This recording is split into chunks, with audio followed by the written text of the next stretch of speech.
everyone, and welcome back to the channel.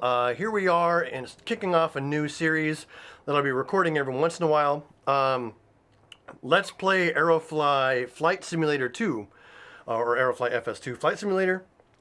Anyway, this is a flight simulator that's apparently been available on Steam for a little while. It's still in early access, but the game, once again, is highly complete. It has lots of different aircraft and stuff like that, which we'll take a look at here pretty soon.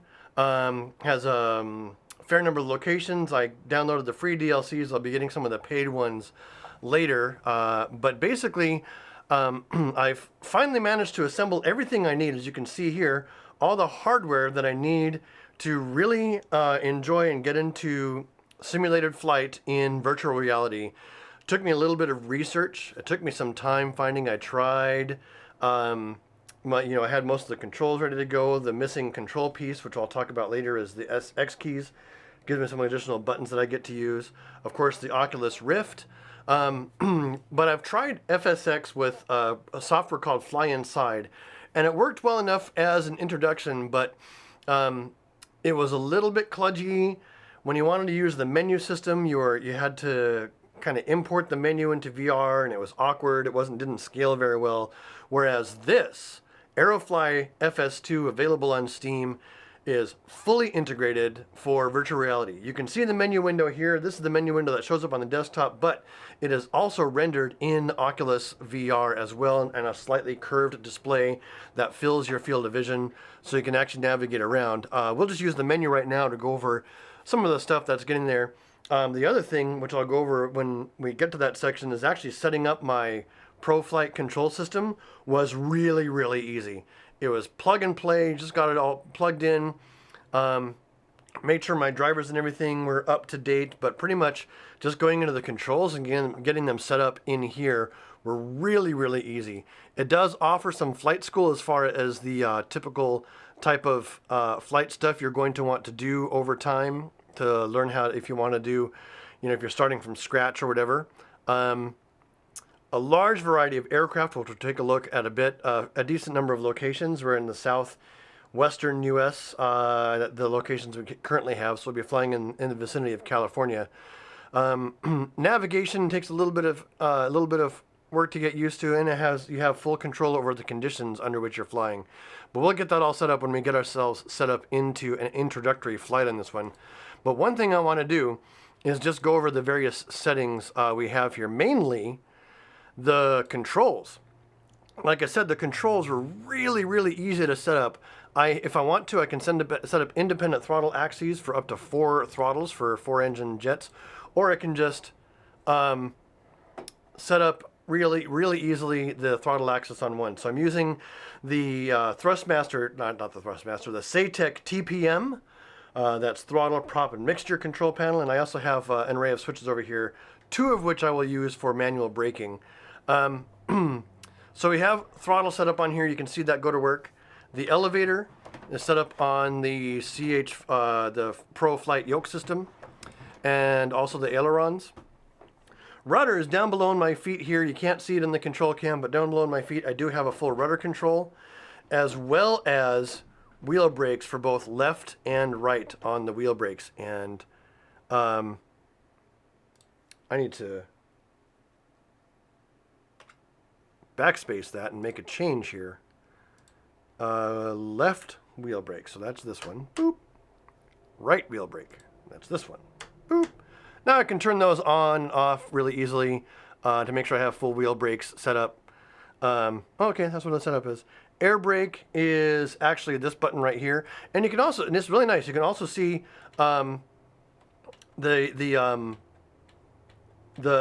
like when you use the button, it lights up on the control panel, so you know exactly which control is being highlighted. And of course, my X keys customizable thing that I featured in Elite Dangerous, I can also use it for Flight Simulator. I have a couple of buttons, so I have my gear up and down set to that. These buttons aren't bound. Oh, well, wheel brake is bound right there, but that's okay. In fact, I can get rid of that key binding right now. Don't need it. Propeller speed, thrust reverse, we're not going to have that. Elevator trim. So I have my elevator trim set up on this axis, which, yes, Takes it a little bit to register, but once it does, you can actually see I have to move the wheel a lot. So it's actually really, really good trim control. Rudder trim I have on these couple of buttons here. Glider air brake I also have set to the same thing as the air brake. And steering tiller, I've gone ahead and bound that to this as well, so I can just, this isn't going to affect the plane at all. And then I don't need view or autopilot or anything else like that. I could set up lights and simulation and game control, but as far as that's concerned, the controls are all set up, and it was, like I said, it was really easy to get those mapped and set up. The unfortunate thing in this presentation is the graphics are basically, I'm stuck in a fixed windowed mode. I can't change it when I'm in VR. It's going to be this big and this big, period. So we'll have, I wonder if I could change the render scale factor. Maybe that would do it. Anyway, I'm going to have to leave that alone. But you'll see I'll have this screen stretched to fit the screens and have a mask wrapper around it. But what we're going to want to do right now is get ourselves a flight set up. And let's take a look at the aircraft we have available in here. So we have the Baron 58, which is what I was flying last night when I was doing some practice. Boeing 737, Boeing 747. We'll be flying the Cessna 172 SP, but we have a King Air, Camel. This extra 330LX is really super fun to fly. F-15 Strike Eagle, F-18, F-4U Corsair, Learjet, an MB-339, lead-in fighter trainer.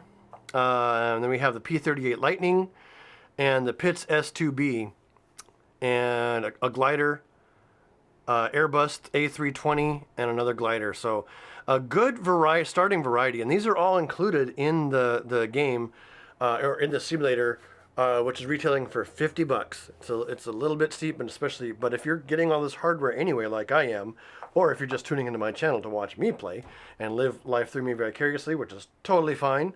At any rate, for the money, it's not bad, and they're in early access, so there's more content coming. Their early access strategy is, they'll call it done when we think it's done. They don't really have an early access strategy. As you'll see in the game, it's highly playable, very cool. But for those of you who might be tuning in for the first time, let me just give you a quick tour of my setup here. We have the face cam. Hello, face cam. We have right up here the control cam. Lets you see all the controls that I'm actually using in any of my simulation games. I do this for Elite Dangerous and anything else like that, so you can see everything that I'm using, exactly what I'm doing in the on the control surface itself, and everything, including trimming, wheels, switches, keyboard, space. I have the space bar to reset my VR view, and then these extra keys that I have here on my customizable X keys configuration. So we're going to get ourselves ready for a flight here. We've got our plane configured. Now we want to set our location. And for this particular flight, we're going to make a nice little quick flight here. We'll start off at the Santa Monica parking lot. And our course is actually going to take us up here, just across the mountain. We'll follow, what is this, I-5? That's got to be I-5, right? I'm pretty darn sure this is I-5 that goes through the mountains there.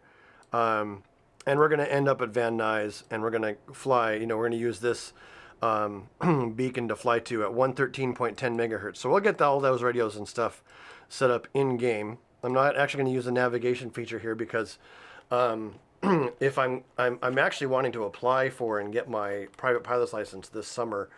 So I don't want to have any cheats, basically. I want to fly exactly as I'd be flying in real conditions, no time acceleration or anything like that, no cheating navigation. This navigation gives you little boxes to fly through to follow a course.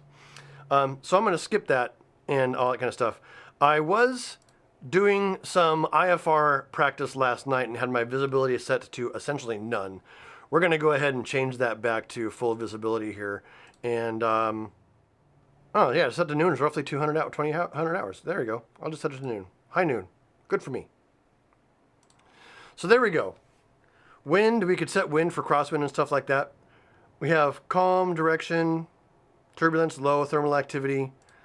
So variable conditions you can actually set up on stuff like that. And with all that set up, we're going to pop into the Oculus Rift here. We are essentially ready to fly. We're going to get in there and get that done. So hang tight for that. Here we go. Hold on to your butts. All right, so here we are. We are inside the Cessna 172 SP, and I've gone ahead and made sure all my controls are reset here. And we're going to begin getting ourselves ready to actually fly. Just give my headset a quick adjustment here. Make sure my headphones are where I want them. Get all nice and comfortable, because we're going to have about a 15-minute flight. I mean, it's just over that mountain range over there. I'm actually thinking I might bonk the glass if I do anything silly. But so as I look around the cockpit, and you can see in this presentation, the window size it's gonna be a little bit low resolution because the preview window doesn't have the full resolution of the Oculus Rift, and also it's split in half, showing both eyes. And I always found those YouTubers who show both eyes on the YouTube screen to be a little bit. It looks a little bit awkward. So I went ahead and put a photo mask over it, and it leaves me some blank space. I can maybe throw some factoids and stuff in post production. But hopefully you can see clearly enough through the window we do have set up, basically showing one eye of visibility here. So what we're going to do is we're going to go ahead and get ourselves all set up for this flight. We're going to fly direct to Van Nuys. We're flying from Santa Monica Municipal, which is Sierra Mike Oscar, and we're flying to Van Nuys, which is Victor November Yankee. And Van Nuys' beacon is at 113.1. If I wanted to, I could set up on the ILS localizer, which I believe is 111.3. But I'm going to skip it. I'm not going to do that. I'm just going to basically fly a direct flight, and I can use the OBS to sort of set my heading, but use the the OBS to set my heading, or we have this right here, which is just the direct bearing. One thing I really like about this simulation presentation is that using the mouse for these controls is really well done. As I move around and change my view, the mouse stays exactly where it should be on whichever control I want, and it's nice and big. It's easy to spot. I can clearly see what I can mess around with. And you can see that there are some things in the virtual cockpit that you don't have control over, which, is a little bit frustrating, but it's not so bad. I have my fuel selectors. I don't even know what that is. Some sort of emergency fuel cutoff, maybe. And my flaps. I have all these controls. I'm hoping they put in the full support for the full Garmin. That'd be really nice to have. But they don't have that right now. All they have is zoom capability, basically. But anyway, the cockpit is really well detailed. I can't read the fine text unless it gets super close, but I can read all my instrument panels. I can get up close enough to see the numbers. I have enough vision basically to see what's going on. And of course, the view out of the window is exactly what I've expected. The scale in the cockpit is correct. I've flown in a Cessna 172 Skyhawk before, and this is exactly the scale that I remember. I remember not having much elbow room for the guy next to me, and with my body size, it would could seem a little bit cramped, but we'll make do. And you can actually see the controls as I use them. In fact, one of my pre-flight checks would be to make sure all my controls are free and clear, that I can use them all. I have access to the toe brakes, even though I have them locked off right here, right now. We'll check the trim wheel, make sure that's all good. Gonna go ahead and hit the flaps all the way up button. The gear button doesn't do anything on this craft because it's a fixed gear airplane. But with everything all set up now, we are ready to get ourselves into the sky. So let's go ahead and get that going. Fuel mixture full rich. Parking brake off. Get some throttle going. And we will wheel over this way. We're going to taxi down on this runway. I'm not going to go all the way to the end. I'm going to cheat a little bit and get off early. But so this simulation has a great variety in airplanes to start off with for the price that you're paying, $50. I think it's like 10 or 12 different planes to fly, and they all have different paint jobs as well. So you can actually choose like from 2 or 3 different paints per aircraft. I fully expect there'll be more coming along the way and more virtual cockpit type of stuff. The VR integration in this game just works. And that's the main thing for me. It's like, I didn't have to do anything. I just turned on my Oculus control panel, went into Steam, said, you know what? Let's play this in Oculus Rift, and it just plain worked. I didn't have to do anything else, as opposed to Fly Inside, where I've got to do a whole bunch of setup with Fly Inside, or any of the other sort of solutions. I'm going to get this thing out of my way, even though it doesn't do anything on this plane. This plane has a fixed ground adjustable propeller, so the propeller adjustment doesn't do anything here. Anyway, we're set up for a pre-flight check, so we have our brakes on full. Engine full on off. Check aileron control response. Turn around, make sure I have elevator control response. Yes, I do. And I know that I have tail control response because I was already using it to taxi. So, off with our brakes. Both brakes off. And let's get on the runway and get into the air. This game doesn't have air traffic control of any kind yet. I don't know if they're going to add it. I think they're more focused on the VR and the simulation. And you can play it on monitor, of course. It's not like you have to have VR, but I'm of the opinion that if you got it, if you got VR and you want to learn flying, this is a way to do it. So this is basically as real as it gets in my office. I've got all the real controls. I've got a plane that's going to respond realistically. I'm at a real airport in California, and we are flying north. So I'm going to pitch for 80 knots of climb speed here, and get over to my heading bug. In fact, I can make my life a little easier and set it, forget it.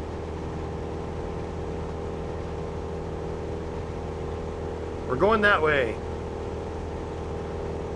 So I'm going to climb to 2,500 feet.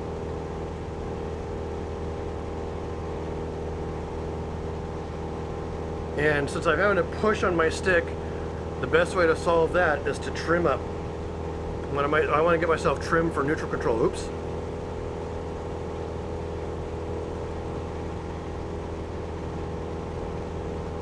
There we go. I can cope with that.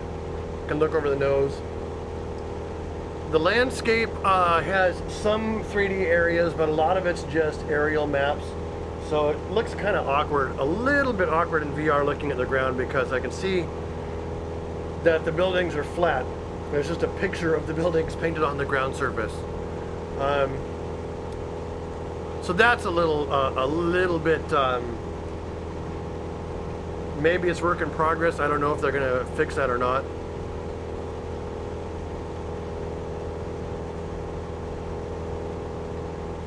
Let's get ourselves, so this propeller is torquing me over a fair bit. In fact, is this rudder trim? I don't know if I got aileron trim on this thing or not.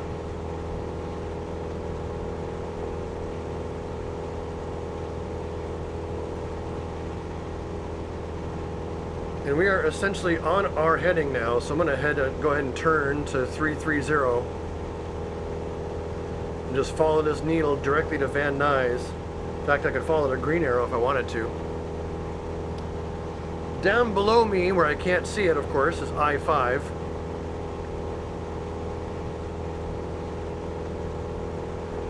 Coming up on 2,500 feet, where we'll level off and get ourselves trimmed and throttled for level flight. Here we go.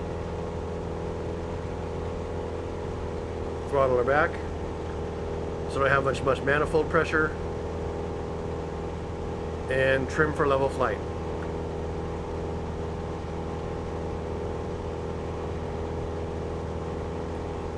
Now this particular aircraft does have an autopilot, but I'm not going to use it.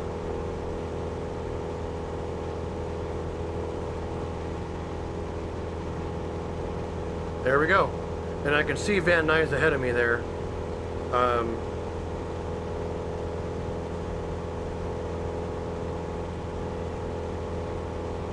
Throttle back a smidge more. Just as easy to control my altitude and vertical speed with throttle as it is with the trim. So we're actually going to come over on the left, I'm sorry, the right side of the airport here for our downwind leg.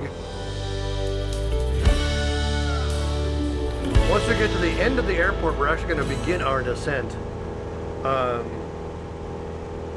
RPM's looking good. I can see the direct heading beacon. It's fine.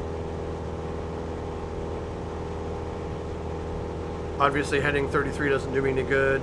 In fact, if I really want to get myself lined up here, at this point, I can flip this control around to 160, which would be the directional beacon for the runway landing. If I really wanted to practice, I think it's 110.3. Let's try 113.1. Slap that over 16 and 110.3. Maybe it's 113.1 or 110.1. Don't know. I could check navigation really quick to find out, but I'm not gonna. Could also be that since I'm not actually on the localizer yet, I don't have a signal for it. We're gonna go ahead and get ourselves descending here.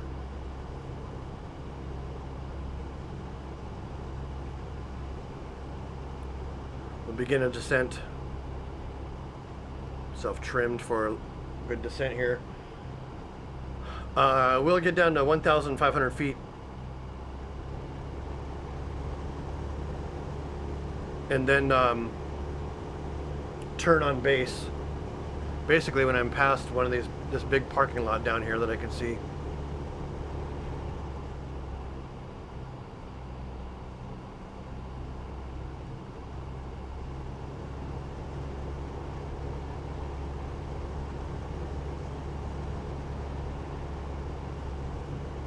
There we go. Just about a nice steady glide, or a steady descent, I should say.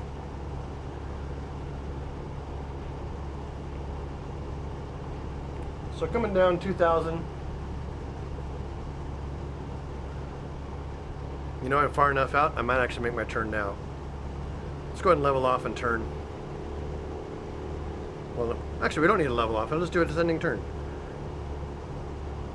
So since I got my heading bug sent, I can use that as reference for when I'm actually on a perpendicular base, like so. You can clearly see that I'm on a perpendicular base. Let's go ahead and just pull out my throttle. We're on base. We can go ahead and get some flaps in on here. Start thinking about landing this thing.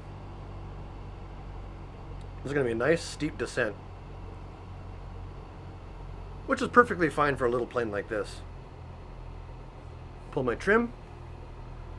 As we're getting our speed down, we will go ahead and go full flaps. And we are now on the back side of the power curve, which means my pitch controls my speed and throttle controls my glide distance. And we are on the glide slope. And I actually want to check. No. Is it 110.3? No. I was hoping. Is it 111.3? There it is. Now I got my ILS going. So ILS tells me exactly what the scoop is with my glide slope here, in case I didn't actually have power. I'm currently underneath by a bit, apparently, according to the ILS, which is not borne out by what the lights are saying. That's weird. I guess it also has to do with how close I am at this point. By now you should be seeing the runway lights. I mean, this would be your decision point. Anyway, full flaps are in. We're going to go ahead and pull some throttle out and shorten our glide.